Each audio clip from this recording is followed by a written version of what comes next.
Praise the lord. ఈ దిన దేవుని వాగ్దానము, దానిని విరిచి, ఇది మీ కొరకైన నా శరీరము, నన్ను జ్ఞాపకము చేసుకొనుటకై దీనిని చేయుడని చెప్పెను. 1 కొరింథీయులకు రాసిన పత్రిక 11వ అధ్యాయము 24వ వచనము. ఇక్కడ జ్ఞాపకము చేసుకొనుడి అన్న మాటను గమనించండి. శరీరధారి అయిన క్రీస్తును జ్ఞాపకము చేసుకొనుట అని దీని అర్థం కాదు. ఆయన శరీరం ఇప్పుడు మహిమపరచబడింది. శిలువలో వేలాడిన ఆయన శరీరాన్ని, వధింపబడిన ఆయన శరీరాన్ని, రక్తము చిందించిన ఆయన శరీరాన్ని జ్ఞాపకము చేసుకుండని దీని అర్థం. ఆయన ప్రవేశించిన మహిమలో ఆయనతో ఐక్యము చేయబడిన వారిచే ఇవన్నీ తప్పక జ్ఞాపకము చేసుకొనబడతాయి. ఆయనతో కూడా మహిమపరచబడి తిరిగి లేచిన వారుగా తమకు ఆ మహిమ స్థానాన్ని ఇచ్చిన ఆశీర్వాదకరమైన ఆ ప్రేమ కార్యం వైపు వారు వెనుతిరిగి చూస్తారు.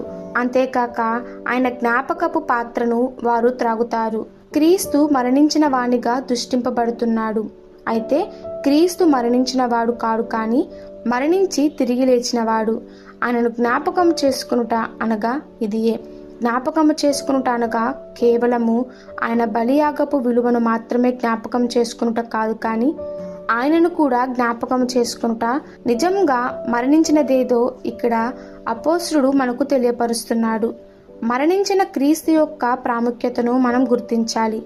ఇందులో ఎన్ని అంశాలు ఇమిడి ఉన్నాయి. ప్రభువు మన కోసం మరణించాడు. ఇందులో ఎంత ప్రేమ ఉంది, ఇందులో ఎంత మంచి సందేశం ఉంది, ఇందులో ఎంత ఉపయోగం ఉంది, ఇందులో ఎంత మంచి ఫలితాలు ఉన్నాయి.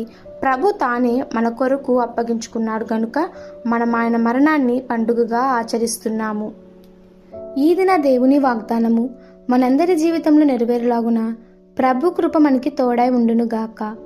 Amen. God bless you all.